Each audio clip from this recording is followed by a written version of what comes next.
Ludington, Reed City, and all of West Michigan. It's 8 o'clock. Good morning and welcome to Leading West Michigan, a show about success and featuring local leaders and people in local business. And now here's your host, Ryan Howe. Good morning, everyone. We have a great show for you today. I'm Ryan Howe, the founder of Summit Business Guides. It's where I help businesses with strategic and succession planning so they can grow their businesses faster than they ever thought possible. You can learn more at summitbusinessguides.com. So this show is really all about learning about our guest leadership journey. And joining us today is Mark Platt, the superintendent for Hart Public Schools. Good morning, Mark. Hey, good morning. I appreciate you joining us today. So, again, I think this is going to be a great show. I'm looking forward to the opportunity to people learn more about you and, kind of your journey along here. So let's get right into it. So where are you from originally? Well, I kind of two places, really. I spent quite a bit of time in Manistee in grades kindergarten through 7th. And then we moved, heading into 8th grade, we moved to Muskegon, where I finished out school there.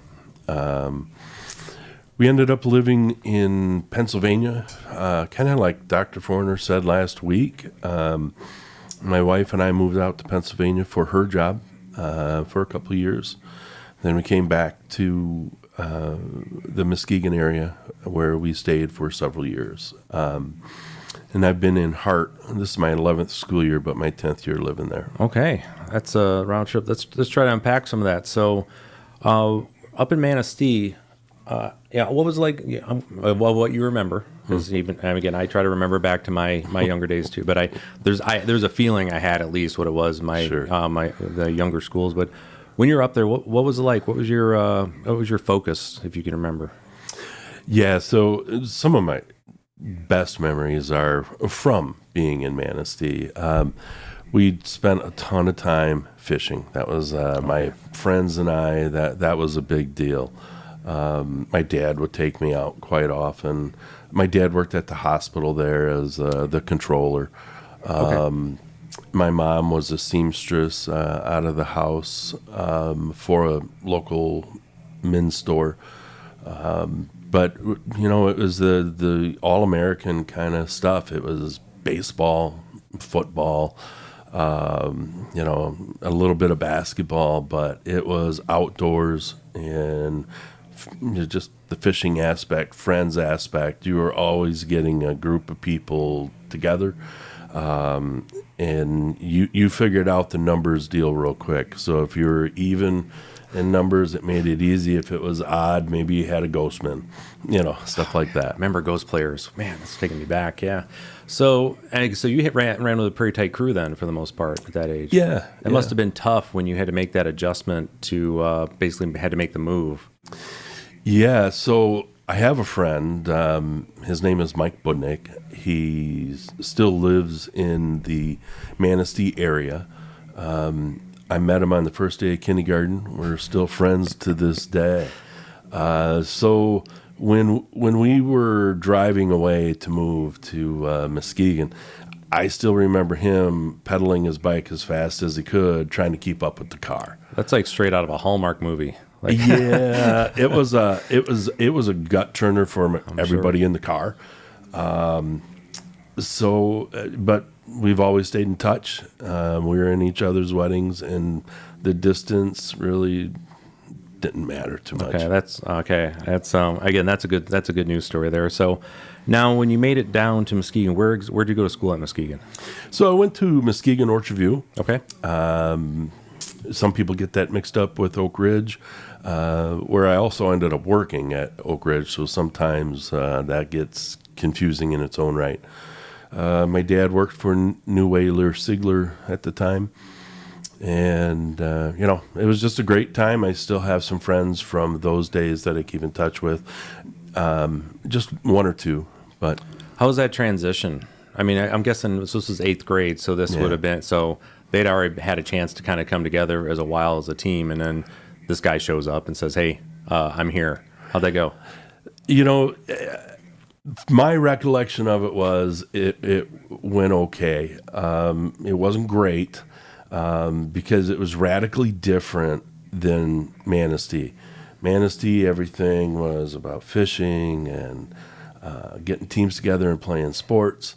I got to Orchard View, and there's girls. And lots of them. And so I joined the football team, and I ended up making a lot of friends that way. Stayed on the team through my high school days. Just really good memories. People were good to me. I didn't have anybody that was mean to me at all. That's good to hear. Now, then that transition, did you find any mentors during that? You said you were there obviously through high school, and and again, being the new kid, there's normally you'll have a teacher or two reach out and kind of say, hey, let's help with the transition, make sure you're doing okay. But were you able to find anybody that was able to help you kind of solidify your experience there, help you get through what you needed to get through? Yeah. So I listened to the show from last week, and there's a lot of things that Dr. Forner said that I would concur with and agree with. But, for me, my storyline's a tad different. My dad truly still is a mentor. It's interesting now that my kids are married, and I had my first grandchild 8 weeks ago. Oh, congratulations. Thank you. I'm leaning into him a little bit more. But my mom actually was a large factor in mentoring as well, but from a much different angle. My mom was very much into women's rights. As I was growing up, even back in the early days in Manistee, and church played a huge factor in our house. So on Sunday, it was really predictable. It was Sunday school, church, grandparents in the afternoon for dinner, and then you went back to church at night. Now, it was maybe a little too much but that's what we did. And so my parents were a huge factor. My grandparents were a huge factor. And I didn't really run into outside influences too much until a little bit later. But there was one teacher in high school that kind of stuck out to me. His name is Jim Fulton. And many years later, after I was the soup in Hart, I sent him a note to his house just thanking him for the impact that he had on me in high school. Because quite frankly, I did not do well in school. I did not like school. And I have a lot of strong opinions about how school is designed more for girls than boys. And this guy made a difference. So I sent him the note. And that's great to hear. Again, if you're just joining us, we're talking with Mark Platt here on Leading West Michigan. Mark is the superintendent for Hart Public Schools. So yeah, it's interesting though with those mentors and the different ways that they shape you throughout that. And I think there's something to be said for the structure that you had within your family. So there was a sense of comfort, but also a strong foundation. Even if it may have seemed like too much in certain areas, I'm certain it served you well, as far as for giving you that foundation, especially considering whatever changes came to you further, right, basically later on in your life. So you mentioned the fact, and this is interesting, that you didn't do well at school and you didn't necessarily like school all that much. So what did you go to college for? And I have the grades to prove that I didn't like it. That's right. We won't be asking for records. Oh boy. So what I go to college for, that's a good reason why I started out at Muskegon Community College. My parents were wise. They knew I wasn't ready for school.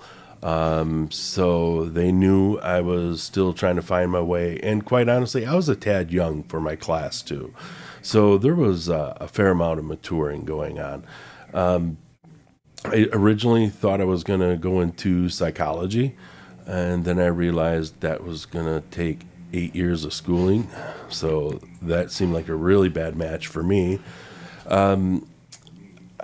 I started to play around in the accounting, econ world. And to be honest with you, I didn't enjoy that part of it because the amount of math that I had to take was not really something I wanted to do.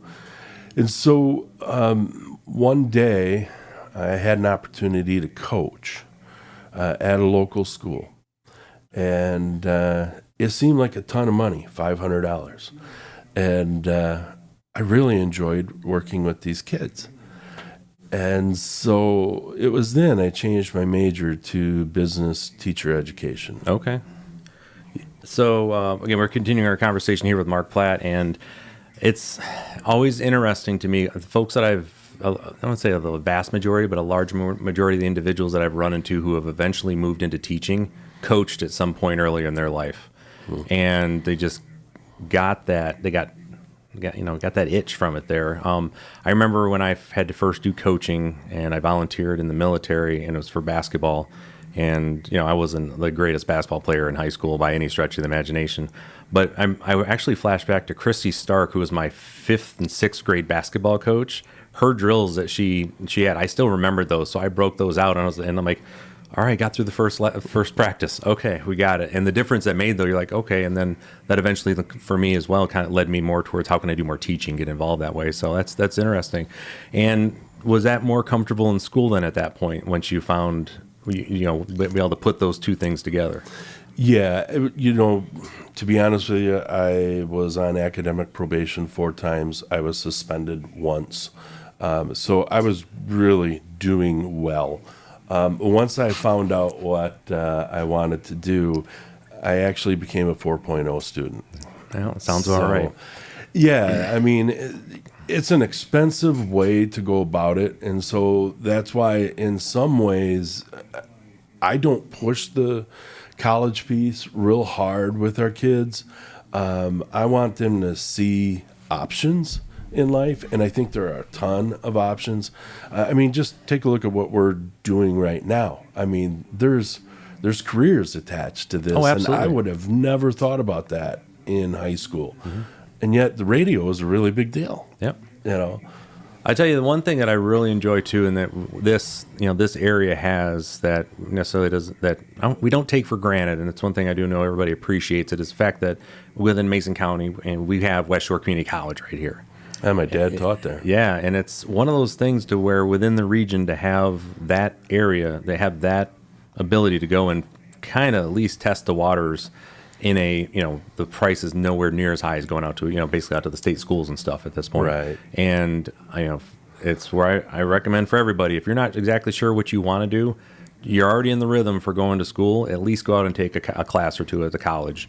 And you're going to run into somebody that is going to have something to say to you about something you didn't even think about was a degree plan of some sort. So absolutely. And again, you're a prime example of that, where whatever, you just didn't realize this might be something you want to do, and then $500 later, you're like, hey, this could be a thing. So that's great. Yeah, and I ended up staying in the coaching piece after I got my first job, and I did that for a long time and taught. Okay. So that's great. So once you finished there, where did you move off to? After I finished school, I ended up trying to sell industrial tools for about 6 months. I had graduated midway through the school year. It's not exactly a prime time to find a job. It is right now. Like, I guarantee you, if you're a student and you're going into education and you graduate this December, odds are high that the local school district around you is going to have an opening. Yeah. But so for a while, I sold industrial tools. That was actually a great experience. How so? Well, it forced me out of my comfort zone. And so, and I wasn't really sure what I wanted to do. I knew what my degree was in. I knew I had been successful as a student towards the end, but the gal who eventually became my wife was very good at sales, and so she piqued my interest in this. And I did enjoy the connecting with people. I thought that was a very nice part of the job. I didn't mind the travel. The pay was decent. And in the end, though, I ended up getting a phone call from a guy I had just met. He was looking for an alternative ed teacher, very similar to Dr. Forner, and I ended up teaching alternative ed for 4 years. All right, so we're continuing our conversation with Mark Platt, superintendent at Hart Public Schools, and yeah, that's interesting because for what I'm hearing so far, and correct me if I'm misstating this, but from your early years where you felt the most comfort, and then you make your way, and as you were going down and finding team sports, you get into college, and these classes just aren't quite right, but then you find a way to coach, and then you go into sales. These are all people-centric as far as, being around people and helping individuals in some way, shape, or form, which is what sales is. I mean, I know everybody thinks it's just basically to, extract money from you, but it really is about, hey, there's a need that you have as an individual, to be able to, and that personal connection that you have. So would you say that at least going through the community college and basically your arc was really just discovering that you just needed to be around people and be able to help make that difference there?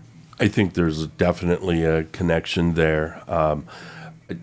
My job is still very much dealing with people, and quite frankly, there's been so many different people I've met in my life that have influenced me, that if I was somebody that didn't have a job in the people world, people business, I don't know that I'd be that nice to be around and that kind of stuff. So, yeah. It's and you got people of all sizes in your current job, Yeah, my building's in the early childhood building, or my office is in the early childhood building. So one of the things you have to do is look down or you're going to step on.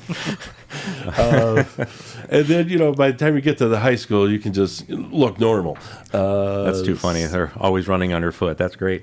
So getting closer to our first break here, but alternative education. What if you can maybe in a short or maybe a paragraph or two, just kind of explain what that means? So these were kids that were having about as much success in high school as I was in college. They just did not, for whatever reason, they weren't very successful. In many cases, they had some pretty tough home lives. They weren't coming to school. They had some substance abuse issues. Maybe they had a child and needed a different situation. So basically, the word alternative, it's just really a different setting. The kids were pretty rough and tough, but once you showed them that they mattered, they would run through a wall for you. Yeah, now it's got to be so. That has just got to be extremely fulfilling work to be able to come through on the back end and be able to, not to say to make a save on someone, but to say, hey, we got you, and to see them start to flourish after that, I can imagine. Yeah, so I have this love-hate relationship with Facebook, and sometimes I'm on it and sometimes I'm off. And at the moment, I'm off. We're having a fight. But I have on my Facebook friends many of my former alternative ed students, and I have attended some of their child or children's graduations and stuff like that. And it's quite rewarding just to watch them grow through life. I mean, I'm 58, and so some of these folks, based on how young I was when I started teaching, some of these folks are, 50. Oh, wow. That's something. No.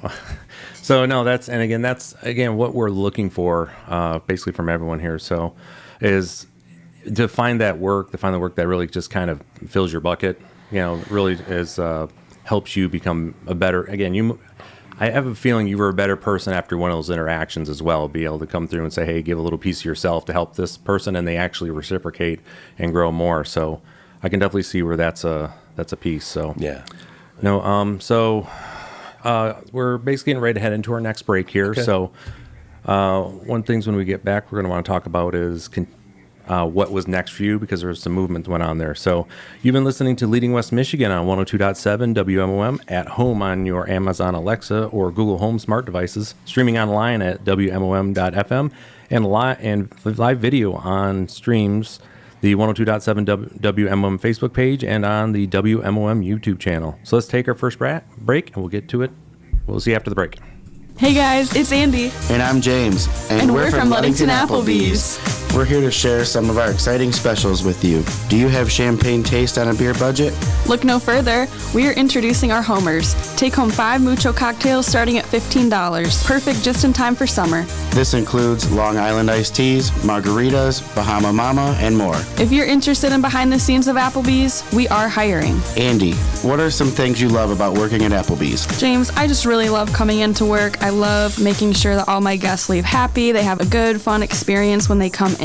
And I've been there for almost 6 years, so everybody's like family. We all have a good time coming into work. I just love coming in. See you guys. I agree. If we sound like a good fit, apply online at Indeed or Applebee's.com. Do you enjoy refunds on ATM withdrawal fees, building savings automatically, no monthly maintenance fees, and free digital banking? Well, Safe Harbor Credit Union offers a free checking account that pays 5% APY on balances up to $15,000. You can open your account within minutes. Innovative checking built on traditional values. Free Kasasa Cash rewards you for supporting your community. Some key features include high dividends, refunds on ATM withdrawal fees, no monthly maintenance fees, and no minimum balance requirements. To learn more, check out our website at safeharborcu.org or come visit us at our office at 5511 US 10. Member, owner, neighbor. Here, you're one and the same. Safe Harbor Credit Union. Corey here from Lakeshore Automotive and Tire. Allergies are bad this year. Don't roll your windows down and inhale the awful pollen flying around. Turn on your vehicle's AC and feel the cold breeze coming through your vents. Don't think your car's AC is performing as it should?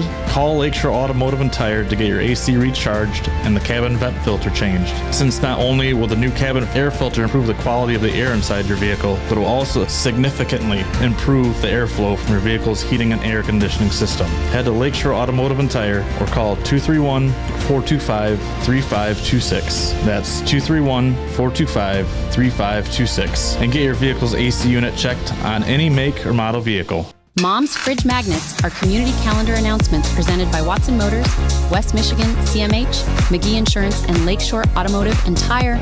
Another fridge magnet comes your way next. Evan Allen with McGee Insurance. Cookie cutters are great when you're cutting cookies, but they shouldn't be used when trying to find the right insurance for you or your family. At McGee Insurance, we build our policies to fit the family in front of us, because just like you, we're different too. Call us today at 231-845-5000. McGee, the guarantee you can count on. From providing therapeutic counseling and tools to managing anxiety and depression to strengthening relationships and finding your sense of purpose, we are here to help you take back control of your life. Let us support you on your journey towards recovery. Call us today at 1-800-992-2061. That's 1-800-992-2061. Pentwater is having a farmers market every Monday and Thursday at the Village Green in Pentwater. The farmers market will be from 10 a.m. to 1 p.m. Please come see the offerings of the market.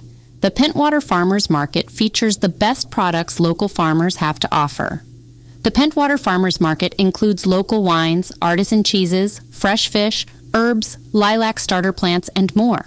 If your group or nonprofit organization has an announcement that you would like others to know about, reach out to us and we'll add it for free to the Fridge Magnet program thanks to Lakeshore Automotive and Tire, McGee Insurance, West Michigan, CMH, and Watson Motors. You're listening to Leading West Michigan with host Ryan Howe, speaking with this week's guest, Mark Platt, Hart Superintendent. Now, more of the show on 102.7 Mom FM. Welcome back. I'm Ryan Howe from Summit Business Guides, and we're continuing our conversation with Mark Platt, the superintendent of Hart Public Schools here on Leading West Michigan. Now, before the break, we just finished up with alternative education, and I think now's a good time to transition into that move out to Pennsylvania. And it was Philadelphia, correct? Is that the area? Yeah, we're in the suburbs of Philly. So what made that move happen, or what was behind that? Well, when I first met my wife, one of the things she said to me was, by the way, I hate that phrase, my wife. Sounds like a possession. When I first met Vicky. Okay, Vicky. One of the first things she said to me was, I want to try and climb the corporate ladder. She was in pharmaceutical sales. She ended up doing it for 27 years. Well, 4 years into my teaching career, she had an opportunity to move up the corporate ladder. and it required a relocation. So we moved out to the edge of Philadelphia, New Jersey, actually right where Washington crossed the Delaware River. And the bridge she would take every day to work was the George Washington Bridge, right there, where That's he very neat. did. Yeah, it was cool. It was a very historical area that we were living in. It was Lower Bucks County. Every now and then you'll see, if you watch Hallmark, you'll see somebody's made a movie out in Bucks County. We lived there 2 years, so I moved for my wife's job, and at that time I ended up doing something different. I was not in education. I worked at a home for the mentally and physically impaired, and my job was to bring work to the sheltered workshop. And the other piece of my job was to train folks out in the workplace. So, Okay, so let's talk about as far as with the home where you worked there. What was that work like? super rewarding. It was physically demanding because our patients were from all over the U.S. They weren't just local. So depending on a lot of factors and whatever impairment they may have totally drove what kind of service. It was a residential facility. They would come to work, but they often would have behaviors. And so back in those days, you restrained. And you're talking full-size adults who are having a fit that they can't control. They really don't know. So you're restraining them because you're trying to keep them safe. So sounds a little different that way, but it was interesting work, very rewarding work. I never regretted that job. Okay, great. And then as far as for your next piece, what was the transition that made you basically for the next job that you had there in Philadelphia? Well, I stayed. That was the only job I did in Philly. That's what I stayed doing.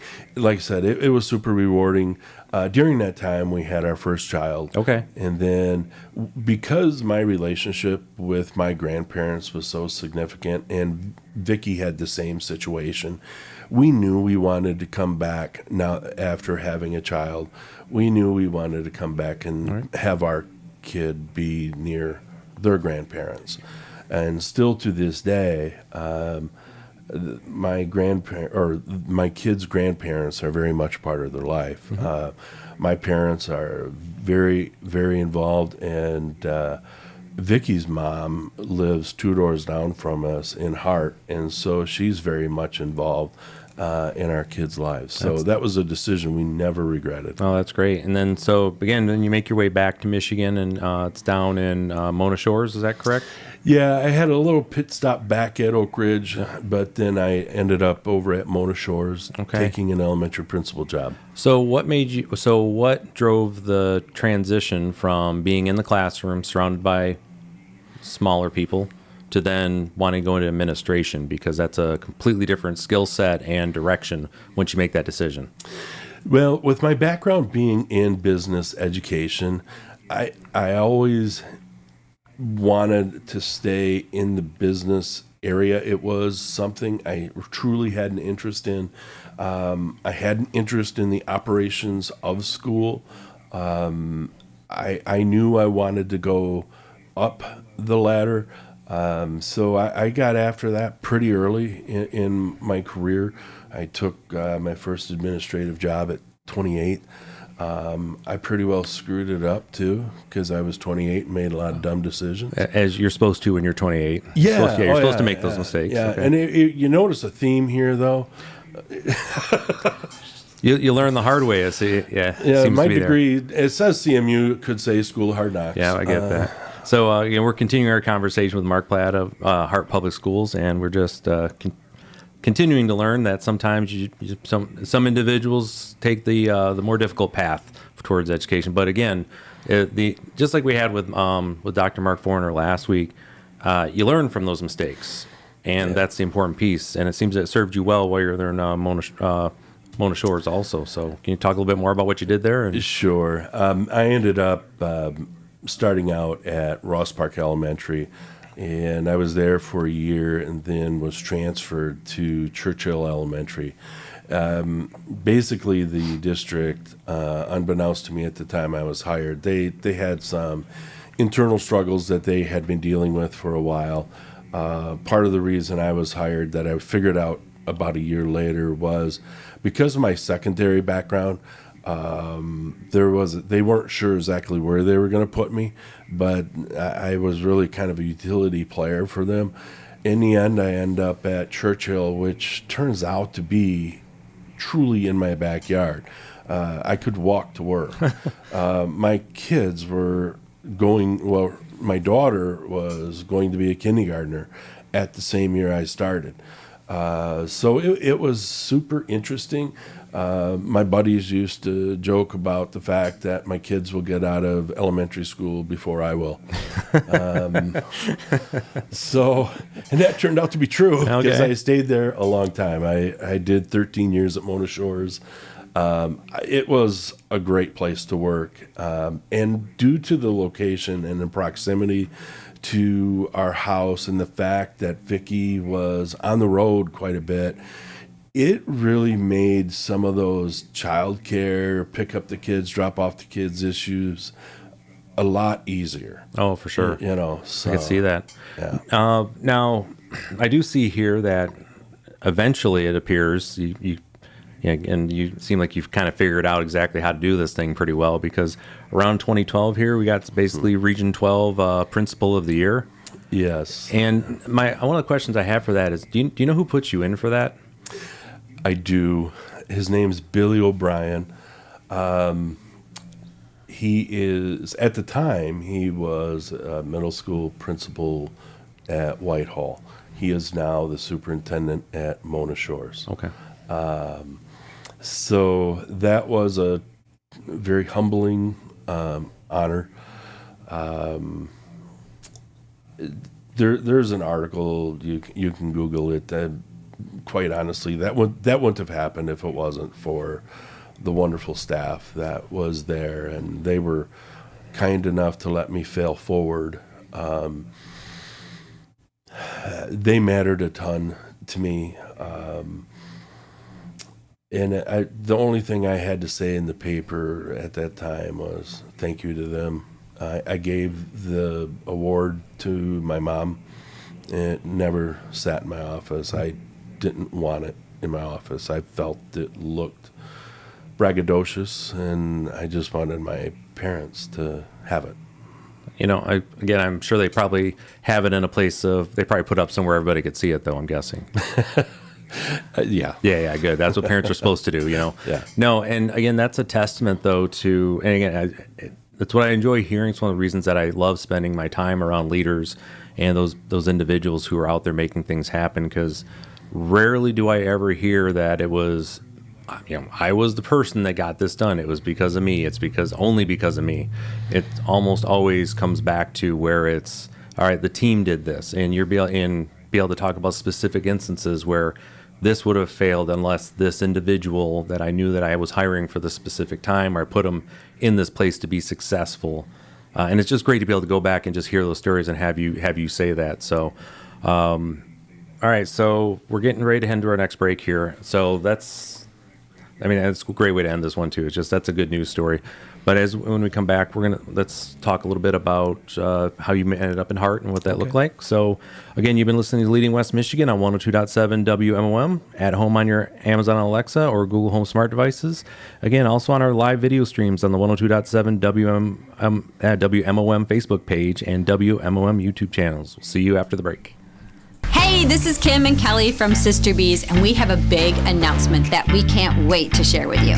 We now offer Michigan-made specialty mead at the Sister Bees Boutique. What is mead? It's a beverage made of honey. It's fermented with yeast. It's often called honey wine. Once fermented, sweet fruit, grains, and other spices are often added. In fact, mead could be the oldest drink in the world, enjoyed by the Queen of Sheba and King Solomon. So buzz on into the Sister Bees Boutique. We're located right on South James Street, and we're open Monday through Saturday, 10 to 5. The store offers fun home decor, products crafted using the beeswax. We have local specialty gift boxes and free tasting of honey mustards, creamed honey, and more. And once again, come check out our new mead selection. You don't have to be a royalty to enjoy this ancient beverage. Sister Bees looks forward to seeing you soon. We're so excited for you to discover Yada Yada Resale. We are a resale store nestled on US 10, right next to Ludington Meat Company. We sell a variety of home goods, furniture, clothing, toys, seasonal decor, and more, with all the proceeds going directly to Covenant Christian School.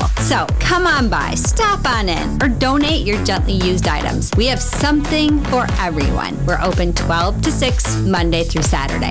Groundworks, where beautiful landscapes begin. Groundworks will enhance your outdoor living by adding a customized fire pit. Sick of deer eating your garden? Make your garden low maintenance, landscaping easy, and eye-catching with deer-resistant plants. From planting trees to creating patios, we can make it happen. Let us turn your vision into reality. Located at 5634 West Dewey Road, groundworksmi.com. Call today at 231-690-6994 and get your quote. It's Leading West Michigan, and today our special guest is Mark Platt, Hart Superintendent. Now, here's your host, Ryan Howe, on 102.7 Mom FM. All right, welcome back. Now, before the break, we were speaking with Mark Platt, the superintendent of Hart Public Schools, about, basically where he had then started off in being a principal and moved on to where he was really firing on all six cylinders. And it appears at that point there was a decision, an opportunity to move into the next level. So could you talk to us about how you ended up over at Hart? Yeah, sure. I knew I had a couple of very good mentors while at Mona Shores. Ann Carden was one of them, and she invested in me.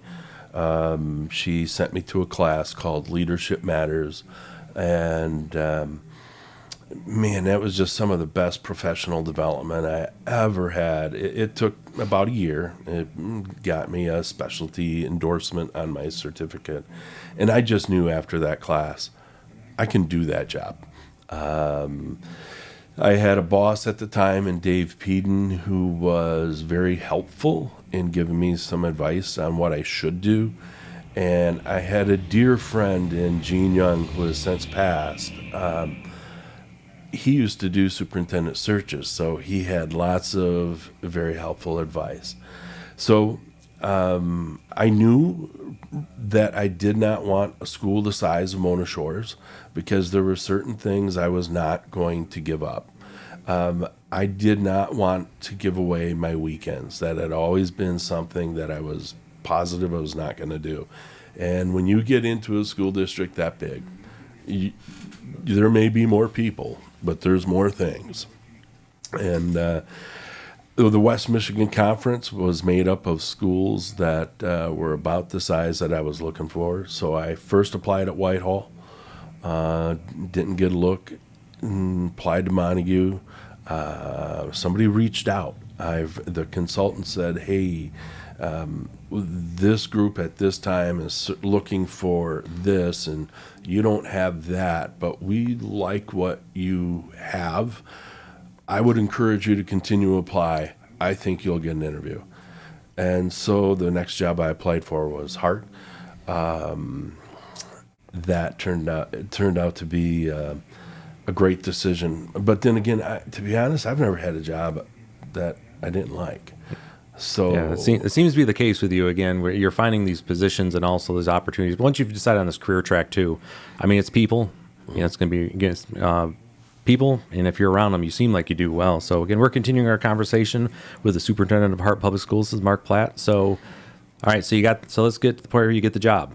Yeah. What's that first day look like? What is it when you roll in and you're dealing with the pirates? Truthfully, on the very first day, I had a board member quit. Okay. That was special. So I had to figure out what to do. I had no clue. There wasn't a handbook? No. Oh, okay. No, it's like having a kid. There's no handbook. Fortunately, there was an administrative assistant who knew exactly what we were supposed to do. So with that change, ended up a new board member, a gentleman by the name of Dr. Robert Fong, who has he was awesome. He was on our board for a number of years. He has since moved on to North Carolina, but that was truly the first day on the job. We ended up. The number one instruction I was given by the board president at the time was learn the ropes. And so it was hang out with people, get to know them. Rotary wanted me to join. Nothing against Rotary. I occasionally go. But one of the better pieces of advice I got was join the Eagles. And it matched something I had been told early on in my principalship. You got to be able to go to church with them, and you got to be able to drink beer with them. Okay. If you can do those two things, then you can probably get along with the vast majority of the people that you're dealing with. Okay. So I joined the Eagles, and I belong to Rotary. Yeah, no worries. Yeah, So we went out after a bond campaign, we started that process in 2014. We passed it in 2015. I basically became a construction manager for the next 3 years. Fascinating experience, what it takes to get something on the ballot, and then have it pass, and then take it all the way through the completion of the project. I don't think superintendents do a really good job at telling people just how much work goes into putting something on the ballot. I think it would actually help sell whatever it is that we're trying to sell. But every now and then, people put things on the ballot that are just ridiculous. So Mark, for those of us that don't know what was on that ballot and what was actually passed, what construction were you able to get through? What was the dollar value, and what was the impact? It was for $16 million. For us, that was 2 mills. It was primarily for the high school. The high school needed a renovation in the worst way. Frankly, it was disgusting. And we really put 10 million of the 16 million, maybe 11 million of the 16 million into that building. It created a new band space. At one point in our old band room, you could reach up and touch the ceiling. So from an acoustic standpoint, so we focused on the arts in that case. We did build an extra cafeteria because the old cafeteria was actually in the hallway. Oh, wow. Yeah, like I said, this building was tired, and it really needed a facelift. We knew that we weren't going to be able to build a new high school. We also didn't want to. We have a central campus, and there are a ton of efficiencies with a central campus. It saves us money every single year. We run one bus route, well, not one route, but one run in the morning, one in the afternoon. So the entire district starts and ends at the same time. Well, that makes things easier. So we get through the building, and again, as I managed quite a few construction projects in my day when I was in the military, and again, it's also spending taxpayer dollars at that point. So yeah. I feel you. So it's time to open. What were the students' impressions when they got to walk in through? What was the impressions of the community just as a whole? What was it like when you were able to open, basically cut that ribbon and let people inside to take a look? They loved it. Yeah. They loved it. It was the second time in my career that I got to experience it. The first thing that happens is they truly start to respect the property because they like what they're seeing. There became a very high expectation. Take care of everything. We've given you $16 million. Take care of it. So I started giving tours through the high school. I still give tours through the high school, especially for class reunions.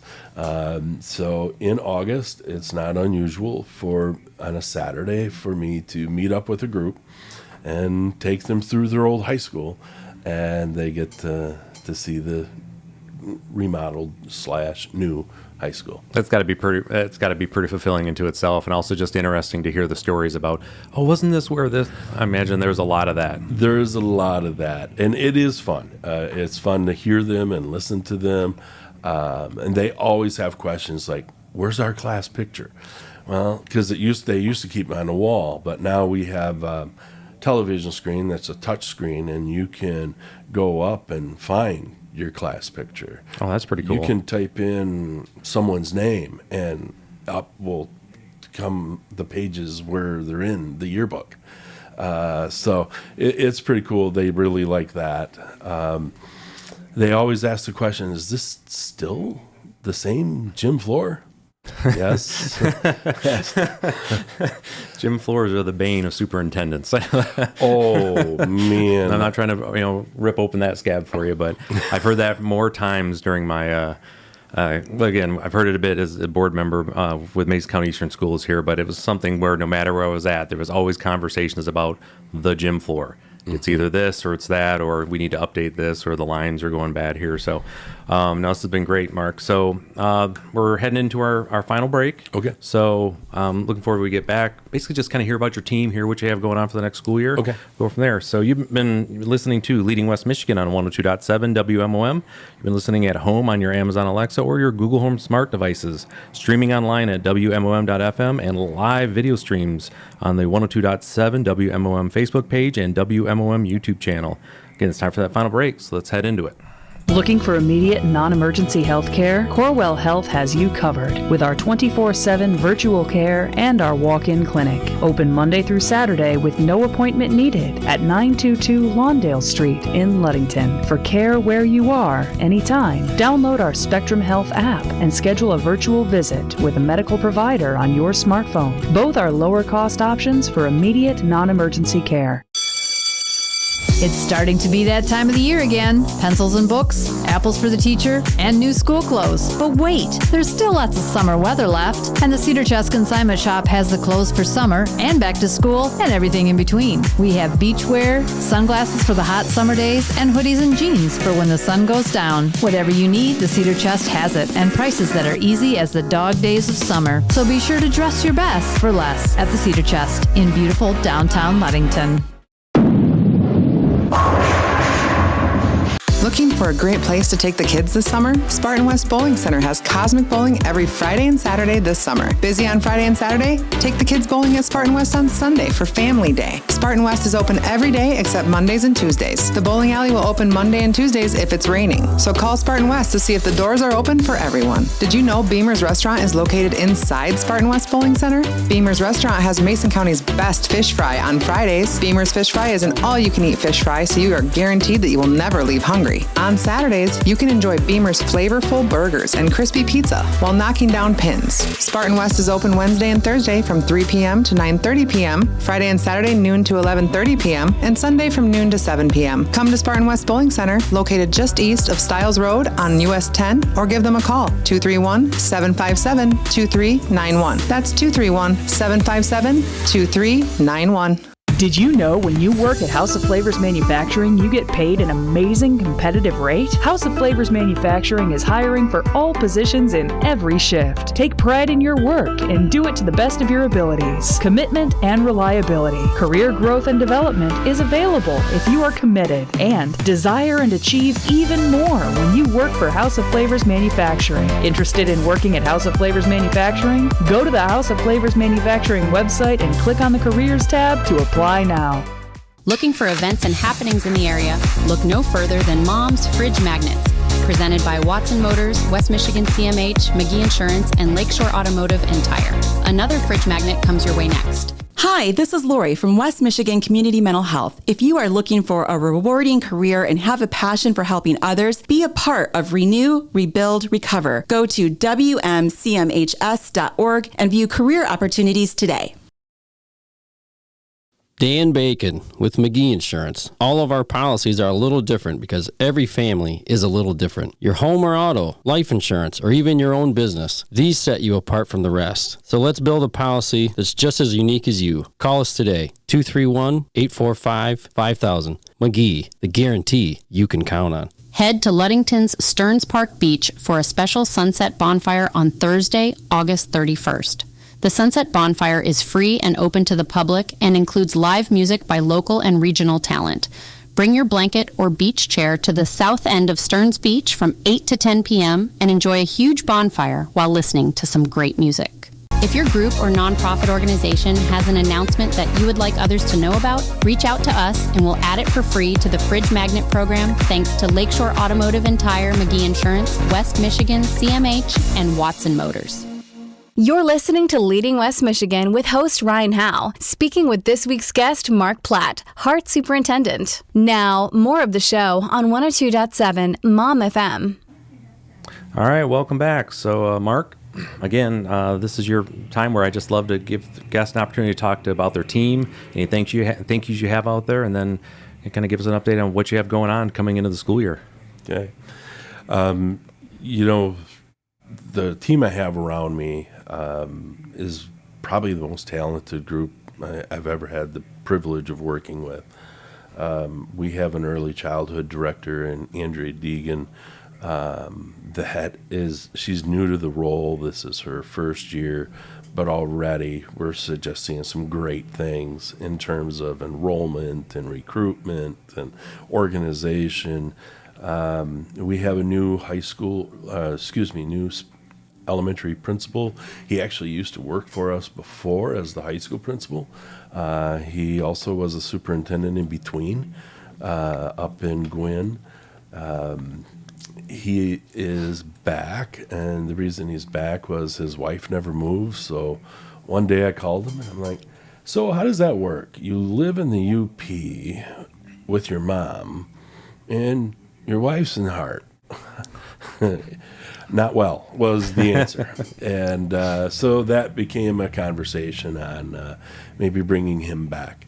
And so he left the superintendency for happiness. Mm-hmm. And I knew that was the one thing we had to offer. We have a very dynamic high school principal in Troy Moran. I've worked with Troy in other places. And then we have a middle school principal in Kevin Ackley who, you talk about loyal and heart pirate through and through. The last name Ackley should be synonymous with running, so his family is definitely there. And then we have just a very dynamic, very intelligent special education director in Michaela Dennert, and she brings a ton to the team in the way that she processes information and comes up with challenging questions.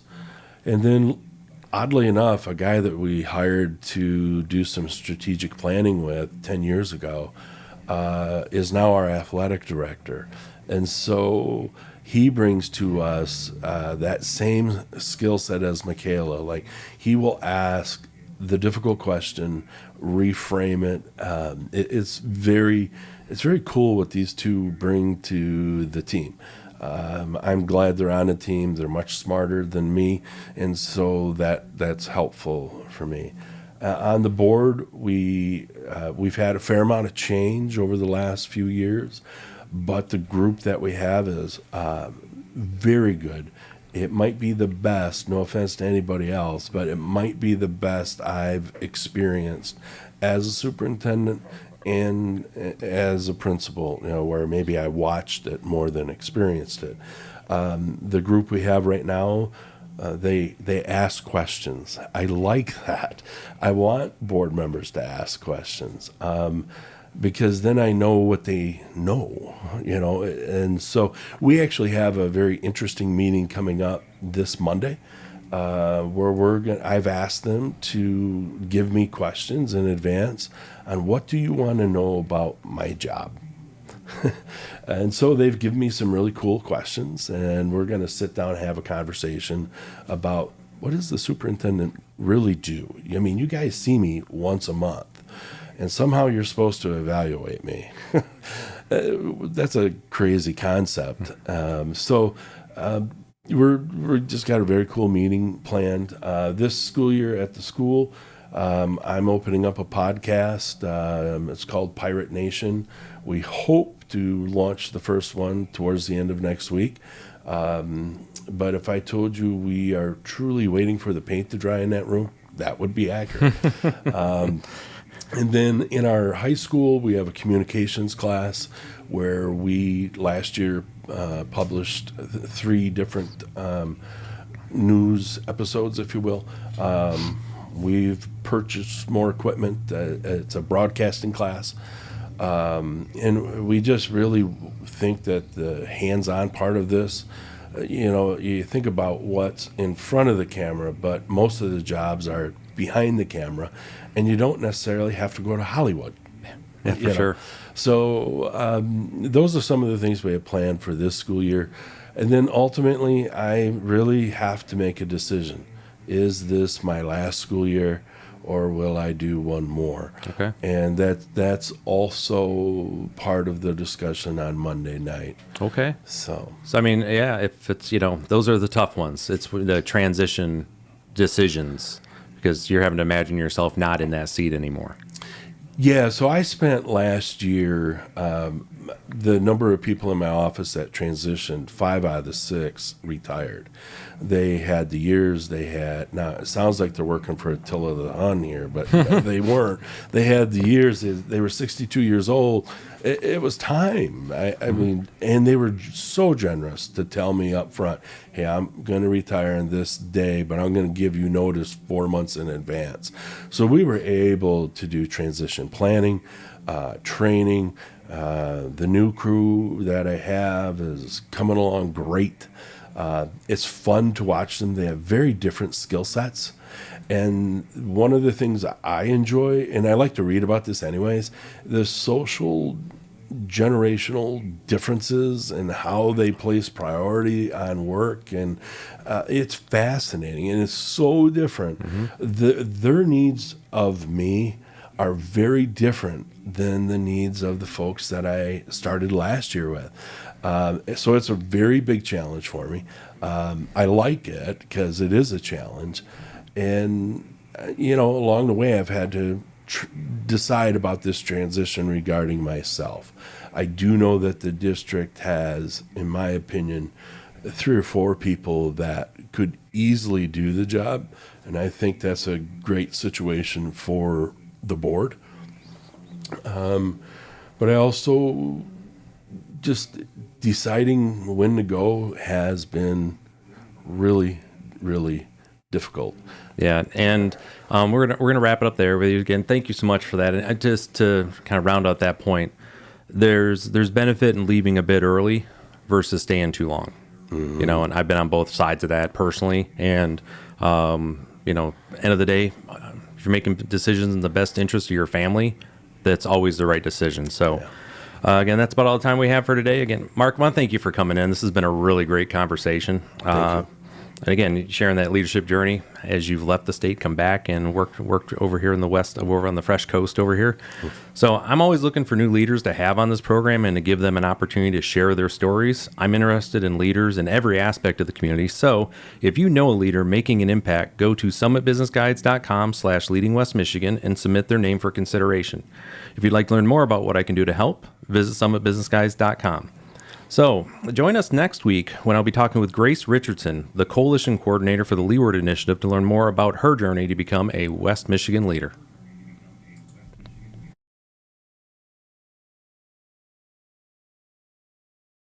You've been listening to Leading West Michigan with Ryan Howe, a weekly program where you hear success stories of local officials and business leaders. Join us next week for